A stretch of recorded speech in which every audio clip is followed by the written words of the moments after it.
Faqala al-musannif rahimahullahu ta'ala wa nafa'ana bihi wa bi'ulumihi fid dharaini amin. Al-khamisu an-nadharu lil mutawati fayajuzu ila al-mawadhi' allati yahtaju ilaiha. Melanjutkan pembahasan kita, yaitu yang berkaitan dengan hukum melihat wanita bagi laki-laki. Yang kelima adalah an-nadharu lil mudawati, melihat pada wanita tujuannya lil mudawati, untuk berobat. Jadi si wanita ini mungkin ada satu hal, dia mengeluhkan satu penyakit dan menuntut untuk dilihat, maka sang dokter boleh melihatnya. Bahkan misalkan penyakitnya ada di punggung, maka boleh tetap melihatnya. Fayajuzu, maka boleh ilal mawadhi'i, kepada melihat kepada tempat allati yahtaju ilaiha, di mana membutuhkan memang dilihat tempat itu. Rawa Muslimun an Jabirin, Muslim meriwayatkan dari Jabir radhiyallahu taala anhu anna Ummu Salamah radhiyallahu taala anha ista'dhanat Rasulullah, bahwa Ummu Salamah minta izin pada Rasulullah fil hijamati, di dalam berbekam. Jadi minta izin sama Rasulullah untuk berbekam. Fa amara an-nabiyyu Abu Thaibah an yahjumaha, maka kemudian Nabi menyuruh Abu Thaibah untuk menghijamah Ummu Salamah.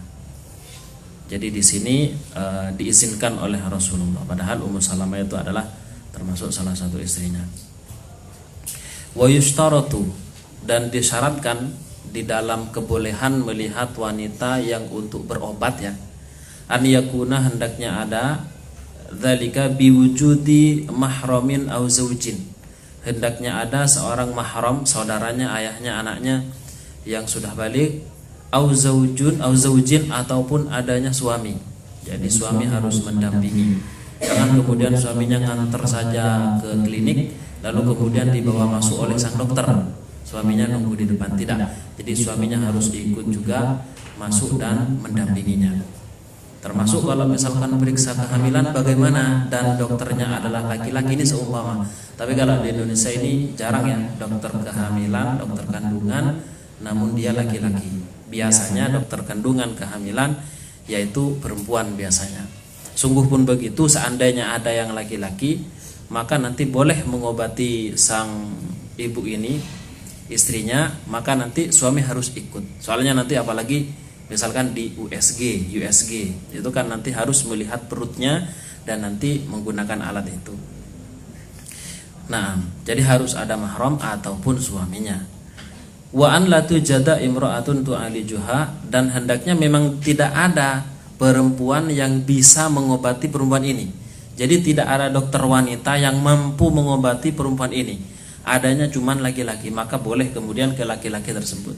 Tapi selama masih ada, ya, selama masih ada yang perempuan, maka ya si perempuan itu yang harus didatangi, dokter perempuan itu yang harus didatangi. Ini yang kedua. Yang ketiga, wa idza wujida al-muslimu la yu'dalu ila ghairihi. Ketika memang ada yang beragama Islam, maka tidak boleh kepada yang agama lain. Jadi dalam kategori sekarang, ya, ini kaitannya dengan masalah melihatnya seorang laki-laki pada wanita. Ternyata wanita ini muslimah, dia memang biasa periksa kehamilan. Cuma dia itu datangnya ke rumah sakit yang Kristen, ada, ya, rumah sakit apa namanya seperti itu datang ke sana. Lah, dia itu tidak boleh datang ke rumah sakit Kristen ini untuk memeriksakan kandungannya, yang jelas akan dilihat oleh dokter laki-lakinya, selama ketika masih ada apa? Yang dokter laki-laki yang muslim. Seumpamanya ada rumah sakit Islam, maka lebih didahulukan ke sana. Karena yang selain Islam tentu tidak layuk manu. Jadi mereka di dalam hukumnya tidak aman. Beda dengan orang yang Islam, karena memang sudah diajari bagaimana memperlakukan seorang wanita. Nah, wasadis, kemudian yang keenam, an-nadharu li syahadati aw lil muamalati, melihat dengan tujuan apa? Asy-syahadah. Syahadah itu persaksian. Jadi misalkan saksinya seorang wanita gitu kan, maka ya dihadirkan dan harus dilihat benar tidak orangnya yang seperti ini. Bersuara karena mungkin mendengar suaranya sudah benar, berarti boleh untuk dilihat. Aulil muamalati, atau untuk transaksi. Misalkan ada seorang laki-laki ingin beli-beli, ternyata kasirnya adalah seorang cewek. Nah, misalkan ada di Indomaret ataupun Alfamaret, itu biasanya penjaganya adalah perempuan, maka tidak apa-apa, karena sebatas memang transaksi saja. Fayajuzu an-nadhuru ilal wajhi khossatan, maka hanya boleh melihat kepada wajah secara khusus. Rambutnya bagaimana? Tidak boleh. Jadi kalau misalkan kasirnya tidak menggunakan kerudung, maka yang dilihat hanya wajahnya saja, tidak ke rambutnya. Nah, namun biasanya itu, apalagi yang sekarang sudah era kapitalisme, justru perempuan itu yang dijadikan sponsor istilahnya, agar kemudian dagangannya semakin laku, laris. Bahkan sponsornya oli gitu kan, yang dijual oli, tapi yang mempromosikan adalah cewek dengan pakaian seperti itu. Dan yang tidak ada kaitannya gitu. Kalau memang jualan hijab, ya memang harus cewek gitu kan, masa cowok gitu. Lain urusan ini, yang mempromosikan harus cewek. Nah, idza kanat hajatun li ma'rifati tilkal mar'ati, kalau memang ada kebutuhan untuk mengetahui wanita yang akan bersaksi itu tadi, walam tu'raf duna nadhari ilaiha, dan tidak akan diketahui kecuali harus melihat kepada sang wanita itu, maka nanti diperbolehkan. Ini dalam masalah persaksian itu tadi, atau dalam masalah transaksi jual beli. Nah, apalagi transaksinya adalah transaksi yang besar, sehingga memang harus dilihat. Wasabi'u, kemudian yang ketujuh, an-nadharu ilal amati 'inda ibtiya'iha, melihat kepada budak 'inda ibtiya'iha, ketika akan dijual belikan. Jadi ada budak wanita nih akan dijual. Sang pembeli melihat, ini bagus enggak? Rambutnya banyak kutunya enggak? Rambutnya lurus atau bergelombang? Ini kulitnya bagaimana? Punggungnya seperti apa? Nah, itu kemudian boleh fayajuzu, maka boleh dia melihat ilal mawadhi, kepada tempat-tempat allati yahtaju ila taqlibiha, yang membutuhkan untuk dibolak-baliknya. Jadi misalkan, oh ini ketiaknya seperti apa? Apakah ada bulunya? Misalnya ini, oh bagus ini, mulus seumpamanya, saya siap membelinya. Kan budak wanita itu, ya sebenarnya budak laki-laki juga itu bisa dijual belikan.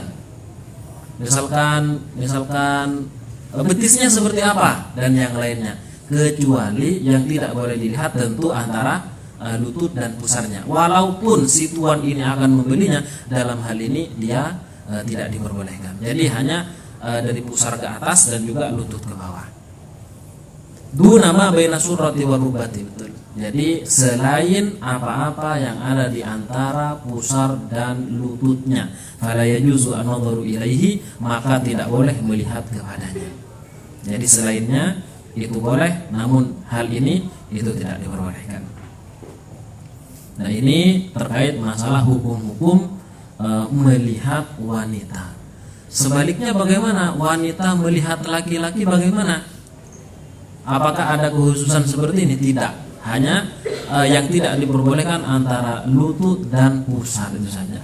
Berarti kalau cewek melihat nonton sepak bola seperti apa hukumnya? Ya nggak boleh, karena biasanya yang main sepak bola itu di atasnya lutut. Kecuali yang main sepak bola pakai training gitu ya, maka tidak apa-apa. Nah kan betul, karena memang auratnya adalah di atasnya lutut dan di bawahnya pusar. Nah, hanya itu saja. Kalau cuma melihat wajahnya saja, bahkan tanpa ada unsur-unsur seperti ini, ya jelas itu tidak apa-apa. Kecuali memang ada niatan-niatan hal-hal yang bersifat ke arah romantisme, itu jelas tidak diperbolehkan. Nah, kemudian masuk sekarang pada permasalahan wali dan dua saksi. Faslun, wala yasihu aqdun nikahi, dan tidak sah akad nikah illa biwaliyin, kecuali dengan adanya wali. Jadi nggak boleh menikahkan dirinya sendiri, seorang wanita itu nggak boleh. Wa syahidai adlin, dan dua saksi yang adil. Dua saksi yang adil. Saksi itu adalah orang yang menyaksikan proses akad nikah. Jadi dua orang ini harus adil. Adil itu tidak melakukan dosa besar dan tidak terus-menerus dalam maksiat kecil. Liqaulihi sallallahu alaihi wasallam, karena sabda Rasulullah sallallahu alaihi wasallam, la nikaha illa biwaliyin, tidak ada nikah, bahkan tidak sah nikahnya, illa biwaliyin, kecuali dengan adanya wali. Wa syahidai adlin, dan dua saksi yang adil. Wa makana min nikahin ala ghairi dzalika, dan apapun yang terjadi dari proses pernikahan ala ghairi dzalika, tidak sesuai dengan hal tadi yang disebutkan, wali dan dua saksi, fahuwa batilun, maka itu batil. Bahkan dalam riwayat lain Rasulullah mengulang sampai 3 kali, batilun, batilun, batilun. Jadi dalam bahasa Arab disebut dengan taukid lafzi. Jadi mengulang sampai Rasulullah 3 kali, berarti benar-benar batil, benar-benar tidak sah. Rawahu Ibnu Hibban wa qala la yasihu fi dzikri syahidaini ghairuhu. Kemudian Ibnu Hibban mengatakan tidak sah, yaitu proses akad nikah, fi dzikri syahidaini, di dalam masalah dua saksi itu, ghairuhu, selain yang adil. Dhamir dalam hu itu kembali kepada adilin. Jadi selain yang adil, perampok misalnya, ayahnya seumpama ya, ada wanita mau nikah, ayahnya perampok, dan sudah ketahuan di mana-mana, orang-orang sudah paham kalau dia itu begal, kalau dia perampok. Kemudian dia akan menjadi walinya, maka walinya perwaliannya tidak sah, alias akadnya yang nggak sah, walaupun ayahnya sendiri, karena memang harus walinya itu seorang yang adil juga. Nah, kecuali nanti seumpamanya berpindah kepada hakim ya, wali hakim, ataupun berpindah kepada wali yang lainnya, namun ternyata juga sama, mempunyai profesi yang sama, atau mempunyai dosa-dosa yang nyata, tukang minum misalnya itu, maka tetap pada sang ayah itu.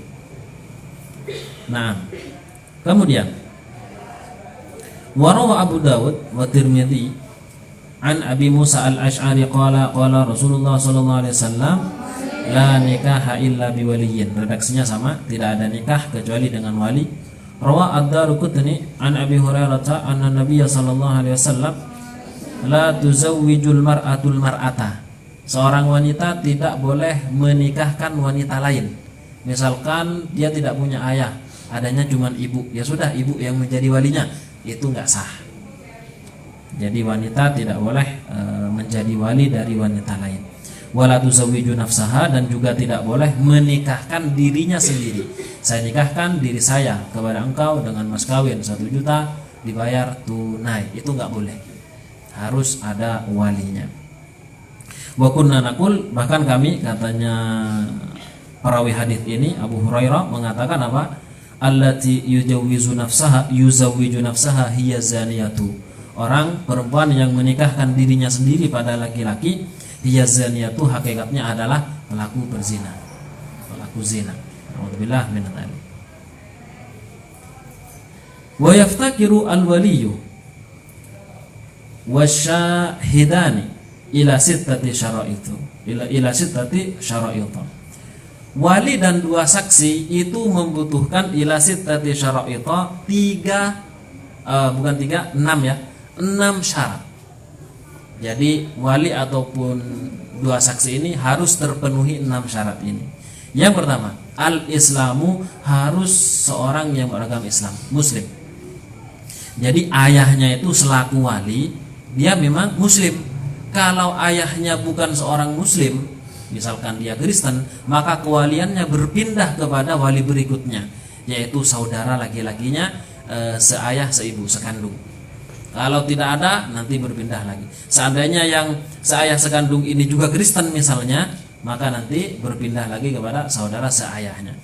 Tidak ada, keponaan, terus seperti itu. Nanti akan ada pembahasan wali secara khusus. Makanya kemudian ketika ada seorang mu'allaf, kan ada yang mu'allafah yang kemudian dia muslimah, maka kemudian akan menikah, maka orang tuanya itu tidak boleh menjadi menjadi wali.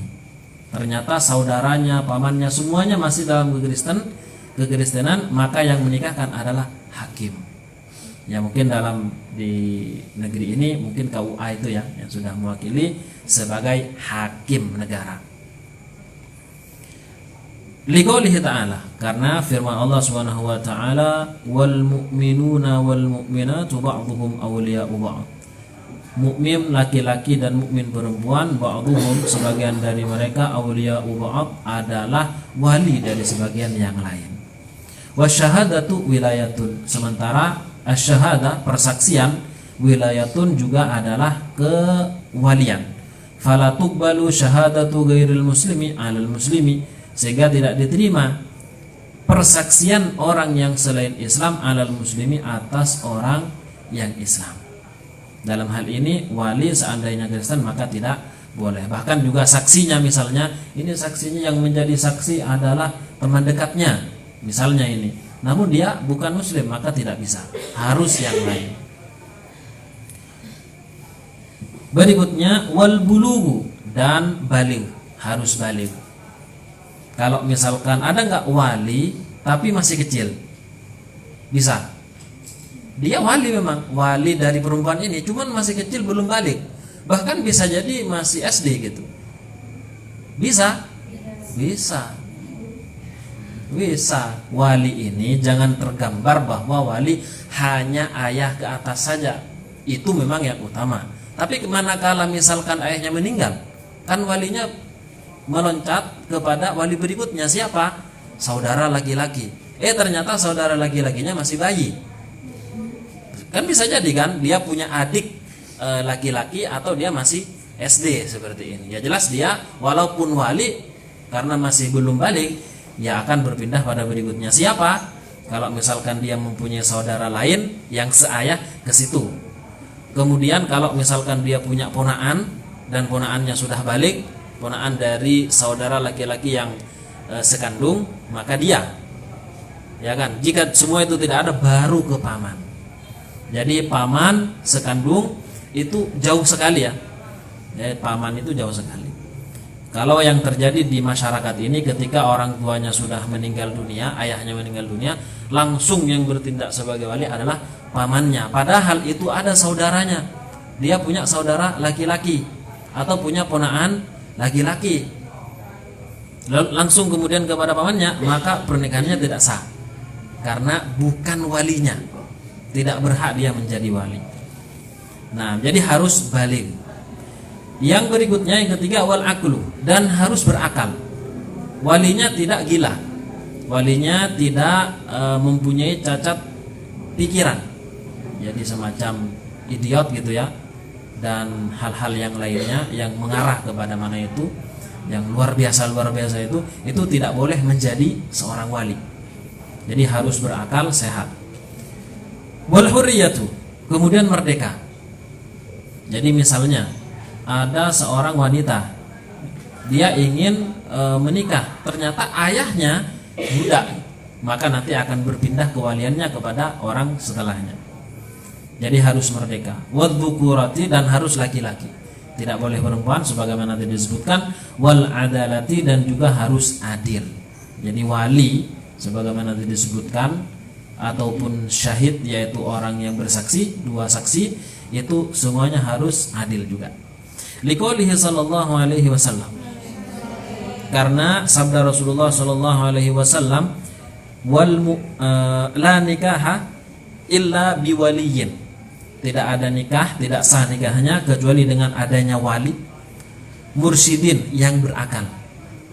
Jadi walinya harus berakal, sehat, wa syahidai adlin, dan dua saksi yang adil. Dua saksi yang adil harus terpenuhi syarat ini. Rawahu Syafi'i rahimahullah ta'ala fi musnadihi, di dalam musnad Syafi'i beliau meriwayatkan ini. Wa qala al-Imam Ahmadu innahu asahhu syai'in fil babi, bahwa hadis ini adalah hadis yang paling sahih dalam masalah nikah, khususnya yang berkaitan dengan wali dan dua saksi yang adil. Nah, kemudian illa annahu la yaftakiru nikahud dhimmiyati ila islamil waliyyi. Hanya saja tidak membutuhkan, illa annahu la yaftakiru, tidak membutuhkan nikahud dhimmiyati, menikahnya seorang wanita dhimmi. Jadi ada wanita, kalau kita menganggap bahwa ahlul kitab itu masih ada, karena ahlul kitab itu sekarang masih ada atau tidak? Di sini ulama ada dua pendapat memang. Ada yang mengatakan sudah tidak ada karena Injil, Taurat, Zabur itu sudah dirubah bahkan hampir 100%. Jadi pengikutnya sudah tidak ikut agama yang diajarkan oleh nabi-nabi mereka. Yang kedua, ada yang mengatakan tetap ada. Kalau alasannya itu adalah Alkitab mereka, ya, mulai dari Taurat, Zabur, Injil itu sudah dirubah, kira-kira perubahan ini itu terjadi pada saat Nabi masih ada atau bahkan sebelumnya, atau perubahan ini terjadi setelah Rasulullah meninggal dunia? Bahwa orang-orang menganggap Isa itu sebagai anak Tuhan, itu kejadiannya itu sebelum Quran turun atau setelah Quran turun? Bahkan sebelum Quran turun. Tapi coba lihat dalam Al-Quran justru mengatakan bahwa ta'amukum hillul lakum wa ta'amukum hillul lahum. Dan banyak faktanya kemudian di zaman Rasulullah beberapa sahabat yang kemudian menikahi dhimmiyah, wanita yang beragama selain Islam tapi memang agama samawi.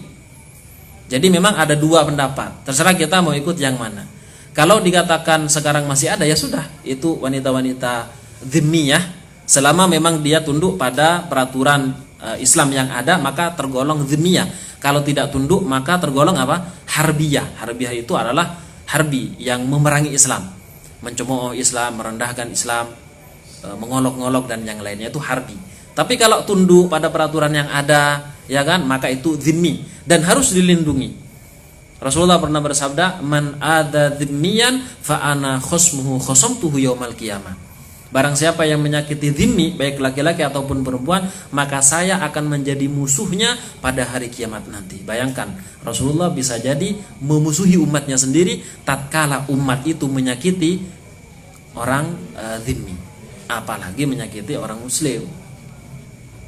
Nah, jadi ini sangat luar biasa.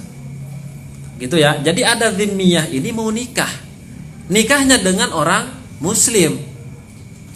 Apa, ada artis nggak yang Kristen kemudian nikah dengan laki-laki muslim? Ada. Nah, kalau kasusnya Jamal Mirdad dulu sama Lydia Kandu gitu kan, dia itu kan Kristen yang istrinya itu, kemudian yang Jamal Mirdad itu muslim gitu kan. Lah dalam hal ini kalau memang mengatakan bahwa ahlul kitab masih ada, maka pernikahannya sah. Dan siapa tadi, Lydia Kandu itu tidak membutuhkan, kalau misalkan ini kan ayah saya masih belum masuk Islam, itu gimana? Tetap dia bisa menjadi walinya. Tetap si ayah itu bisa menjadi walinya. Nah, ini khusus wanita muslimah menikah dengan lelaki muslim. Tapi kalau bukan wanita muslim, wanita dhimmiyah menikah dengan laki-laki muslim. Tapi kalau laki-laki yang dhimmi menikah dengan wanita muslimah, semua ulama sepakat bahwa itu tidak boleh. Itu haram semuanya. Jadi yang dibolehkan itu wanita dhimmiyah ahlu kitab yang menikah dengan lelaki muslim. Kalau yang laki-lakinya dhimmi kemudian wanitanya muslimah, nah itu nggak boleh, haram dan tidak sah. Makanya harus hati-hati, apalagi sekarang ya, yang kemudian dijadikan idola, dijadikan ikon itu hanya sebatas ketampanan saja. Yang penting sudah opa-opa, maka itu akan menjadi idaman kayak gitu. Entah agamanya itu apa, tidak ngurus gitu kan. Berapa banyak kemudian muslimah ya yang kemudian menjadikan mereka itu sebagai idola, yang seandainya misalkan dilamar oleh mereka itu mereka mau, bahkan mengimpikan agar kemudian dilamar mereka apa dan segala macam. Itu tentu adalah hal yang sangat disayangkan. Nah, makanya disebutkan illa annahu la yaftakiru nikahud dhimmiyati ila islamil waliyyi. tidak butuh pada Islamnya seorang wali tadi. Walaupun walinya tetap dalam kezimmiannya, dia tetap boleh untuk menjadi walinya. Wala nikahul amati ila adalati sayyidi, dan juga tidak membutuhkan apa? Nikahnya budak perempuan tidak membutuhkan pada keadilan sang tuan. Karena sang tuan itu nanti yang akan menjadi walinya. Nah, ini tuannya ternyata tukang pelaku riba misalnya. Enggak apa-apa, sudah dia menjadi wali dari budak perempuannya yang akan menikah itu tadi. Nah, ini dalam dua hal ini kekhususan dari 6 syarat yang disebutkan itu tadi. Nah, sekarang kita akan membahas wali. Dan ini sangat penting ya, khususnya yang paling penting bagi kaum wanita. Karena laki-laki ya nggak usah wali-walian gitu kan. Jadi misalkan sendiri gitu menikah ya sudah boleh tanpa harus ada wali. Cuman kan biasanya orang tuanya masa tidak mengikuti, tidak berpartisipasi dalam acara yang begitu sakral ini. Biasanya mereka juga hadir. Nah, baik, aulal wulati, paling utamanya wali. Utama dalam apa? Fit tazwij, di dalam masalah menikahkan. Siapa saja yang paling utamanya wali untuk menikahkan? Pertama, al-abu adalah orang tua, ayah, orang tua laki-laki. Nah, kita dengar adzan sebentar.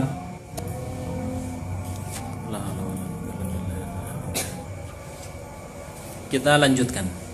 Wa aulal wulati, dan paling utamanya wali untuk menikahkan si wanita yang diwalii, istilahnya diwaleni kata orang Jawa, adalah yang pertama al-abu, adalah ayah. Tsummal jaddu, kemudian kakek. Abul abi, siapa kakek? Ayahnya ayah. Itu menjadi badal atau atof bayan. Abul abi adalah ayahnya ayah, kakek. Terus ke atas, seumpama dia masih punya buyut, ya kan, ayah meninggal, kakek meninggal juga, buyut ada, maka dia yang lebih berhak. Buyut nggak ada, cuman di atasnya ada terus masih ada, maka mereka yang berhak. Tidak kemudian berpindah kepada wali berikutnya. Makanya sampai ada ulama yang menggambarkan seandainya Nabi Adam masih hidup, maka Nabi Adam itu berhak menikahkan cucunya yang sekarang ada. Cuman seandainya misalkan ayah langsung masih ada, ya dia dulu. Seumpama meninggal cuman Nabi Adam ada, seumpama ini, maka dia berhak. Ini biar lebih mudah difahami, diumpamakan seperti itu. Kemudian tsummal akhu li abin wal lil abi wal ummi. Kemudian yang kedua, saudara laki-laki seayah seibu, saudara laki-laki sekandung. Ada yang punya saudara di sini? Nah, banyak ya. Jadi misalkan orang tua ayah sudah meninggal dunia, maka kewalian itu tidak berpindah kepada paman, akan tetapi kepada, lihat dulu, kalau kakeknya masih ada, maka kakek itu berhak untuk menikahkannya. Nah, kalau juga tidak ada, biasanya kalau ayah sudah meninggal, kakek sudah meninggal lebih dulu, maka nanti kepada saudara sekandung, ayah dan ibunya sama. Tsummal akhu lil abi, kemudian ternyata saudara sekandungnya meninggal dunia, atau ada hal yang mencegah mawani ulmi wilayah, hal-hal yang mencegah kewalian. Misalkan saudaranya kok gila, saudaranya ternyata kok masih kecil, saudaranya kok dan ini dan itu, maka nanti berpindah kepada saudara yang seayah saja. Saudara seayah itu adalah saudara seayah ibunya berbeda gitu. Jadi ayahnya punya dua istri gitu. Nah, maka nanti yang seayah itu berhak. Tsumma ibnul akhi lil abi wal ummi. Ternyata saudara enggak ada. Dari awal ayah tidak ada. Kemudian saudara enggak ada juga, entah karena meninggal atau karena gila. Kemudian saudara seayah juga enggak ada, maka berpindah kepada ibnul akhi lil abi wal ummi, ponaan laki-laki sekandung. Jadi dia punya saudara laki-laki sekandung, kemudian punya anak saudaranya itu kan ponaan ke kita, maka dia berhak untuk menikahkan si perempuan tadi. Ya dengan syarat tentu dia belum lagi bayi gitu. Kalau bayi jelaskan mencegah kewalian itu tidak boleh. Nah, kalau ternyata ponaan yang seayah seibu ini enggak ada, thummal ibnul akhi lil abi. Kemudian ponaan saudara seayah saja. Jadi dia ponaan saudara seayah. Baru kemudian pindah thummal ammu. Kemudian paman. Dan pamannya adalah seayah dan seibu juga. Artinya apa? Dia itu paman kan saudaranya ayah. Nah, saudaranya ayah, maka dia berhak juga untuk menikahkan. Tentunya ketika nggak ada semuanya itu.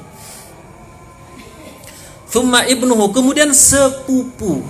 Nah, sepupu itu ini unik ya. Sepupu ini memang bukan mahram. Ya. Nanti yang perempuan ini tidak boleh berdua-duaan dengan sepupu. Gak boleh goncengan dengan sepupu. Dia itu orang lain, dia itu bukan mahram. Artinya apa?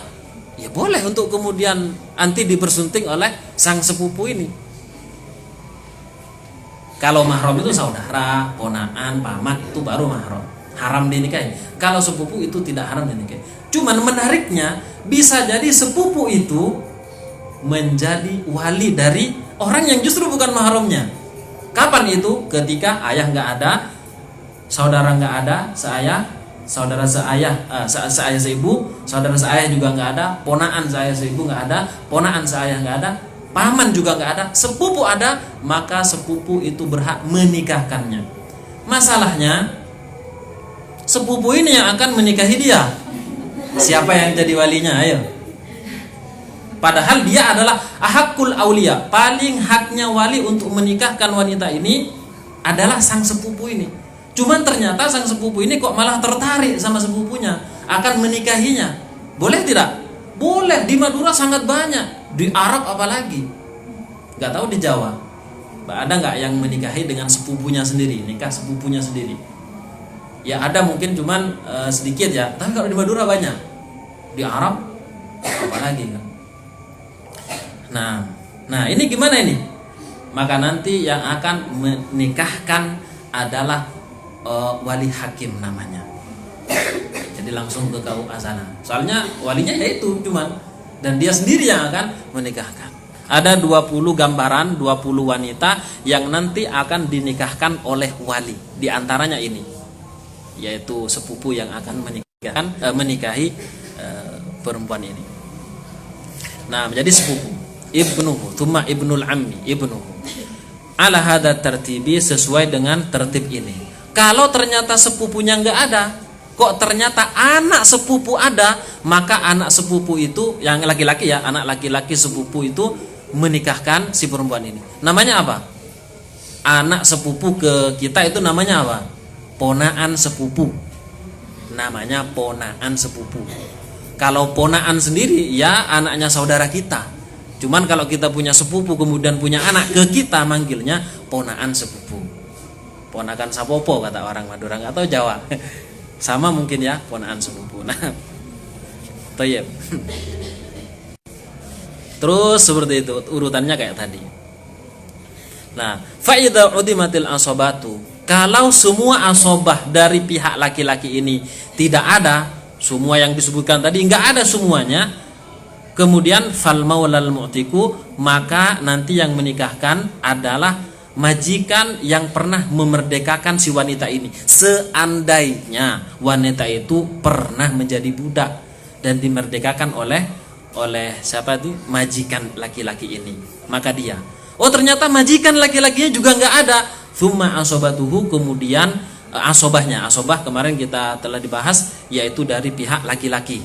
Misalkan anaknya si majikan, anak laki-laki. Oh ternyata nggak ada, maka saudara dari anaknya. Oh ternyata nggak ada, oh ponaan dari anaknya tadi. Terus seperti itu.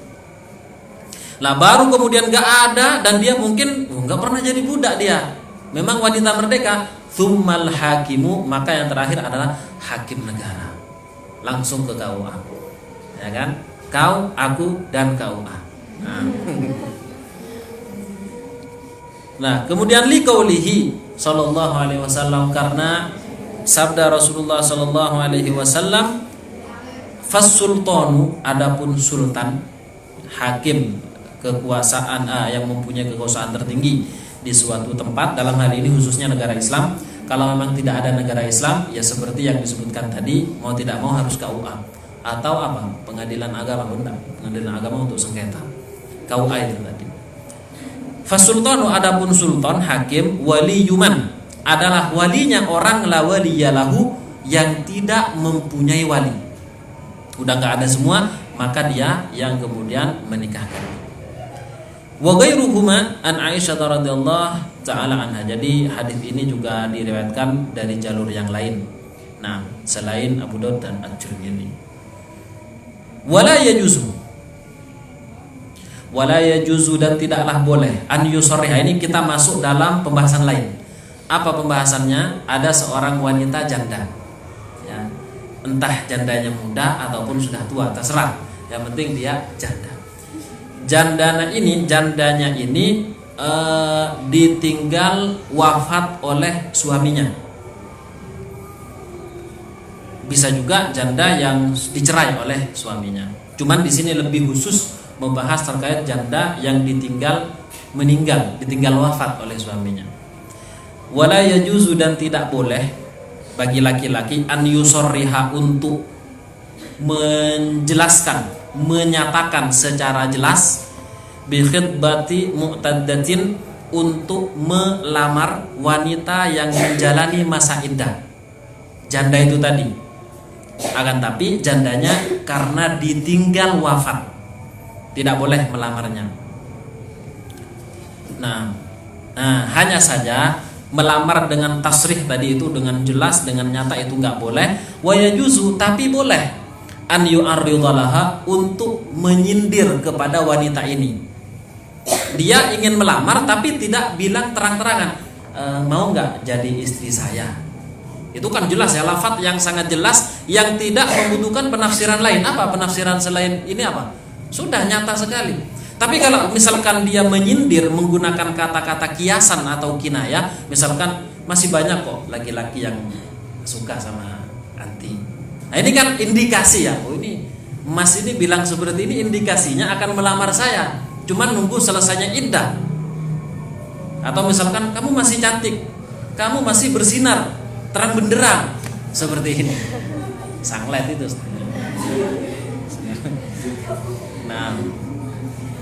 Nah, jadi boleh ta'rid, yaitu kinayah, kiasan, itu boleh. Wa yankihaha ba'da inqida'i iddatiha, dan menikahi si wanita ini setelah selesainya masa iddah. Kalau masa iddah masih berjalan, ya jelas itu tidak diperbolehkan. Liqaulihi ta'ala, ini penjelasannya panjang. Liqaulihi ta'ala, karena firman Allah, wala junaha alaikum fima arradtum bihi min khitbatin nisa, tidak ada dosa atas kalian fima arradtum, di dalam kata-kata yang ada unsur sindiran, ada unsur, bukan menyindir bahasa kita ya, maksudnya ini kinayah, bahasa kiasan kayak tadi gambarannya. Min khitbatin nisa'i, yaitu ketika akan melamar seorang wanita yang sedang menjalani iddah karena ditinggal wafat oleh sang suami. Au aknantum fi anfusikum, atau kalian menyembunyikan perasaan itu di dalam hati kalian. Sudahlah, enggak usah nyindir-nyindir, wes nanti kalau selesai langsung saya menjadi orang yang pertama. Misalnya kayak gitu. Alimallahu annakum, kalian akan, Allah Maha mengetahui bahwa kalian satadhkurunahunna, akan menyebut-nyebut orang itu, wanita yang ditinggal wafat suaminya itu. Walakin la tuwa'iduhunna, akan tapi janganlah kalian menjanjikan kepada mereka sirron, secara rahasia, illa antaqulu qawlan ma'rufa, kecuali mengucapkan kata-kata yang ma'ruf, yaitu menyindir itu tadi dengan kata sindiran. Kalau kemudian mau enggak jadi istri saya, tapi jangan bilang-bilang, pokoknya nanti kalau ada orang yang melamar anti jangan diterima, pokoknya saya saja. Nah ini kan sudah jelas. Walaupun ucapan ini hanya dia dan si wanita yang tahu, sirron, itu tetap nggak boleh. Jadi bolehnya hanya yang menyindir saja. Masih banyak kok yang mau tenang, nggak usah risau, masih banyak yang menunggu di sana. Misalnya ini, Wala ta'zimu 'uqdatan nikahi, dan janganlah kalian berazam untuk melakukan akad nikah, benar-benar mempunyai tekad yang kuat untuk melakukan akad nikah, hatta yablugal kitabu ajalahu, sehingga yabluga sampai al-kitabu ketentuan iddah ajalahu pada masanya. Jadi ketentuan yang telah Allah tuliskan di dalam, yang telah Allah sebutkan di dalam Al-Qur'an, disebutkan oleh Rasulullah dalam hadis-hadisnya, itu sudah sampai. Baru kemudian boleh terang-terangan. Ar-rattum apa? Ar-rattum adalah lawahtum wa asyartum bima yatadammana rughbatukum bizzawaj, mengisyaratkan dengan sesuatu yang mengandung makna keinginan kalian untuk menikahinya. Ya kayak tadi itu, saya masih siap kok untuk menanggung ekonomi anti. Itu maksudnya apa? Nanti nggak usah inilah, kebutuhan-kebutuhan harian, bahkan kebutuhan sedetik pun saya siap. Itu maksudnya apa? Kalau bukan ingin menikahinya. Jadi menggunakan kata-kata seperti ini itu boleh dan tidak mengapa. Tapi kalau langsung nanti kalau ada yang melamar, jangan boleh saya yang akan melamar Anda. Nah, itu nggak boleh. Sirron, secara rahasia, la ta'iduhunna bin nikahi khafiyatan. Jangan kalian janjikan pada mereka bin nikahi, untuk menikahi, khafiyatan, secara sembunyi-sembunyi. Qaulan ma'rufan, maksudnya apa? Muwafiqan lisyar'i, sesuai dengan syariat. Wa huwa at-ta'wid. Ta'zimu 'uqdatan nikah, berazam untuk akad nikah itu apa? Tahaqqaqu al-azma. Jadi mereka itu benar-benar ingin merealisasikan azam, tekad, ala aqdiz zawaji, untuk akad nikah. Aqduz zawaj ya aqdun nikah. Ya belugul kitabu ajalahu, maksudnya apa dalam ayat itu? Tanqadil iddatu, yaitu iddahnya sudah selesai. Wahia al-muddatul lati fawwadallahu 'alaiha fi kitabih, adalah masa yang telah Allah tentukan di dalam Al-Qur'an. Warawa Muslimun, dan Muslim meriwayatkan, anna Fatimata binta Qais, bahwa Fatimah binta Qais, talaqaha zawjuha fabatta talaqaha, suaminya menceraikan 3, tolak bain. Batta talaqaha itu tolak 3. Jadi diceraikan langsung, saya cerai kamu 3. Di dalam mazhab Syafi'i, ya sudah, dia bilang saya cerai kamu 3, saya cerai kamu, cerai bain, ya sudah langsung jadi 3. Walaupun ada di mazhab lain maksudnya 3 ya 3 kali, 3 kali ucapan.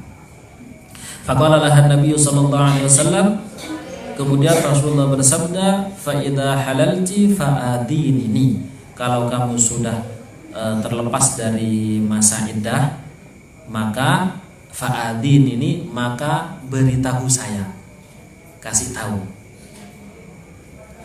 Fabatta talaqaha thalathan, menceraikan 3, halalti intahat iddatuki fa'adinini fa'alimini, yaitu beritahu saya. Nah, jadi ketika sudah 3, maka nanti ngasih tahu pada Rasulullah, karena ada keputusan tertentu dalam masalah ini. Nah, kemudian wan nisa'u ala darbain, wanita, perempuan itu ada 2 macam. Nah, ini masuk yang bagian mana? Thayyibatin, pertama gadis, bukan janda maksudnya. Thayyibatin yang pertama janda, wa abakarin, dan yang kedua adalah gadis. Janda, gadis. Siapa yang disebut janda dan siapa yang disebut dengan gadis? Di sini tidak dijelaskan secara rinci ya. Di dalam kitab Al-Miftah li Babin Nikah itu disebutkan bahwa thayyib itu adalah orang yang selaput darahnya sudah hilang, baik itu dengan disebabkan yang halal ya, perbuatan yang halal karena menikah, atau malah di luar pernikahan. Misalkan dia naudzubillah berzina di luar nikah, ya kan? Maka dia ini wanita yang sudah berzina sebelum menikah, dia sudah janda gitu. Dia mempunyai hukum dan status janda. Makanya halalan am haroman katanya, baik itu halal ataupun dengan cara haram.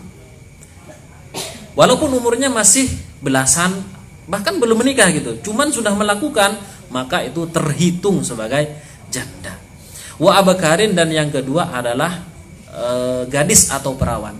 Siapa itu gadis? Yaitu man lam tazul bikaratuha biwat'in. Jadi wanita yang kemudian selaput darahnya itu belum hilang, baik itu karena melakukan hubungan ataupun yang lainnya. Cuman kalau misalkan dia terjatuh dari tempat yang tinggi, kemudian entah itu jatuhnya duduk gitu, sehingga akhirnya selaput darahnya itu hilang. Apakah dia termasuk janda atau masih gadis? Secara medis selaput darahnya hilang. Apakah dibilangnya janda karena jatuh? Tidak. Jadi walaupun benar-benar selaput darahnya secara medis hilang, akan tapi hilangnya bukan karena hubungan antara laki-laki dengan wanita, maka tetap mempunyai hukum gadis. Kenapa kok sampai dipilah begini? Karena punya dua hukum berbeda. Janda nanti hukumnya berbeda, sementara gadis juga hukumnya berbeda. Soalnya apa? Kalau gadis nanti bisa diijbar. Ijbar maksudnya apa? Ijbar itu, ijbar adalah dipaksa untuk menikah. Dipaksa untuk menikah. Akan tapi ada beberapa syarat, diantaranya adalah si lelaki ini harus satu kufu. Jadi dipaksa itu tapi harus satu kufu. Nah, misalkan anak dosen, maka nanti juga dipaksa kepada anak dosen. Kemudian musiran bimahril mithli, dan kemudian tidak ada permusuhan antara laki-laki yang akan dipaksakan menikah kepadanya dengan yang wanita ini. Tidak ada permusuhan, baik secara zahir ataupun batin. Semua orang tahu ataupun dia dengan dia saja yang tahu. Kemudian syarat berikutnya, tidak ada permusuhan antara wanita ini dengan ayah selaku walinya dengan permasalahan yang zahir. Semua orang tahu.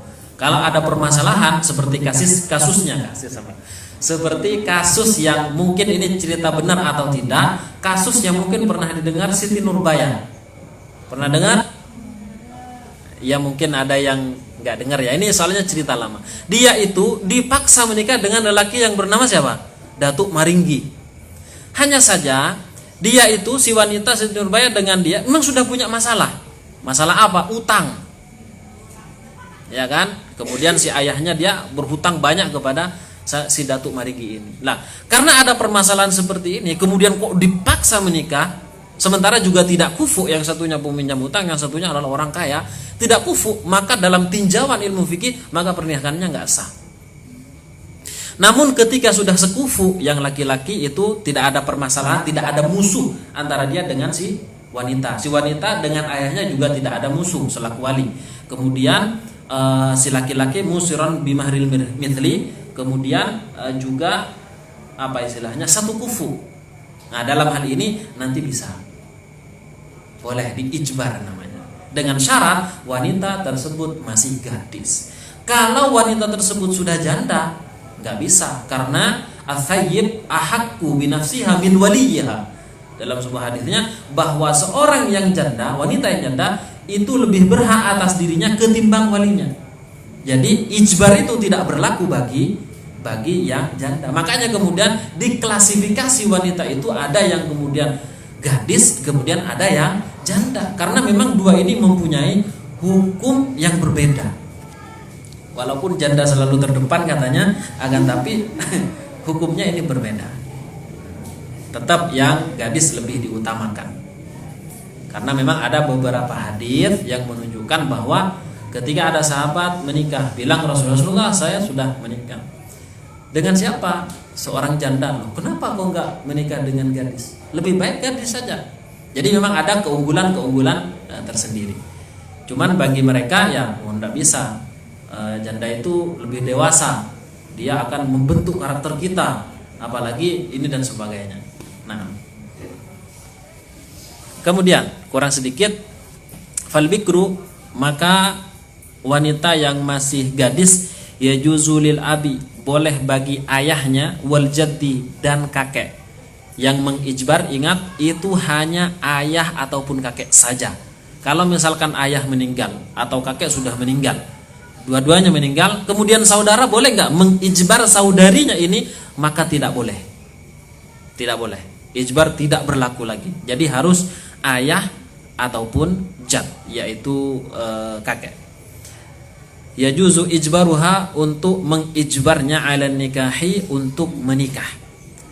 Wa thayyibu, hanya saja nanti tetap dianjurkan untuk bermusyawarah, minta izin gitu ya, takutnya akan ada hal yang kemudian hari bisa membuat masalah gitu. Makanya tetap dimusyawarahkan. Walaupun kalau wanita yang gadis itu izinnya apa? Kalau mau nikah ya do gitu. Itu izinnya apa? Cukup diamnya si wanita yang gadis itu sudah izin. Wa idnuha somtuha, izinnya ya diamnya itu. Ya kan? Nah, kalau yang udah janda kemudian dibilang mau nikah lagi do, diam, berarti itu belum ada izin.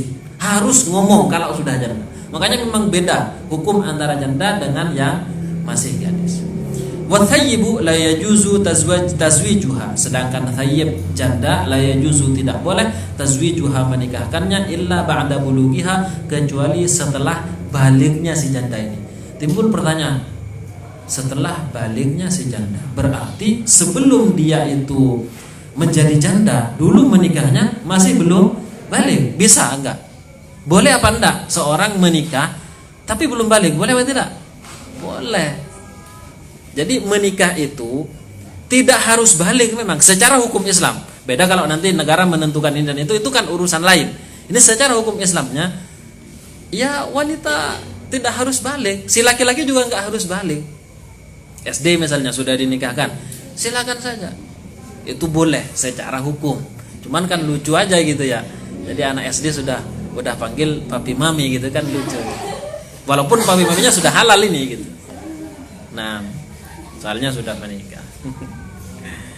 Illa ba'da bulughiha, kecuali setelah balignya, wa idniha, dan izin dari si wanita janda tadi. Rawa Muslimun an Ibnu Abbasin anna Nabiyya sallallahu alaihi wasallam qala athayyibu ahaqqu bi nafsiha min waliyiha, janda lebih berhak untuk dirinya sendiri ketimbang walinya. Wal bikru, sedangkan gadis, tusta'maru, maka harus dimusyawarahkan. Wa idnuha, tapi izinnya, somatuha, ya diamnya itu. Ada yang melihat-lihat dulu kalau nangis itu, nangisnya dingin apa panas. Kalau dingin, oh berarti mau, kalau panas berarti berontak dalam hatinya katanya. Cuman itu hanya kata orang ya. Yang jelas dalam hadisnya diam, ketika ditanyakan begini kok diam, itu sudah izin, memberi izin. Wa fi riwayatin wa idniha sukutuha, dalam izinnya itu adalah diamnya itu. Athayyib allati sabaqa laha zawajun, yang disebut janda adalah orang yang pernah menikah. Ahaqqu bi nafsiha, maksudnya ahaqqu bi nafsiha apa? Aula bil i'rabi an rugbatiha aw rafdiha, lebih pantas bil i'rabi, untuk apa i'rab artinya? I'rab itu artinya apa? Bukan i'rab nahwu ini. I'rab itu secara bahasa bermakna al-ibanah wa tahsin wa tahabbub, ada 3 maknanya. Jadi di sini al-ibanah. Aula bil i'rabi, untuk menjelaskan. Al-ibanah, menjelaskan. Jadi sayyib itu janda lebih berhak untuk menjelaskan an ragbatiha, akan keinginannya dia untuk menikah, aw rafdhiha, atau menolaknya. Ada harus benar-benar mengatakan. Tusta'maru maksudnya apa? Tustasyaru, diminta musyawarah. Walaysat masyuratuha manzumatan, padahal bermusyawarah kepada si perempuan yang masih gadis itu tidaklah wajib. Jadi misalkan saya punya anak perempuan, dia memang sudah pantas untuk menikah misalnya. Kemudian saya melihat ada laki-laki soleh dan juga sekufu, tidak ada permusuhan saya dengan anak wanita saya, anak perempuan, dan si perempuan ini juga nggak ada masalah dengan ini, ya kan? Dan saya memang sebagai seorang ayah, saya boleh menikahkannya bahkan tanpa izinnya sekalipun. Saya sudah akad segala macam, tiba-tiba dia digandeng. Loh apa mas? Loh saya kan suaminya. Loh kok bisa? Ayah sampean tadi sudah mengakad kepada saya dan juga sudah ada saksi, dan saya juga sudah ada mahar. Dengan syarat itu tadi, dia masih gadis. Tapi serem. Dia nggak tahu apa-apa. Loh kok tiba-tiba gimana, umur saya juga segini ini segala macam, belum kuliah apa segala macam. Nah, alhamdulillah kalau sekarang itu orang-orang tua ya pada mengertilah masalah ijbar ini sudah tidak begitu diberlakukan, walaupun ada hukumnya dan melekat pada seorang ayah, tapi ini sudah tidak diberlakukan. Jarang orang yang memberlakukan. Tetap mereka minta izin kepada anak perempuannya, ini gimana, bahkan tanggalnya tanggal berapa maunya, segala macam. Nah, biar tanggalnya tanggal cantik atau apa, itu semuanya dimusyawarahkan. Alhamdulillah itu semua berkat dakwah dari ulama-ulama kita, kiai-kiai kita dan usaha-usaha kita. Alhamdulillah kita cukupkan, insyaallah kita lanjutkan pada pertemuan berikutnya. Hadani Allah wa iyyakum ila shiratal mustaqim. Assalamualaikum warahmatullahi wabarakatuh.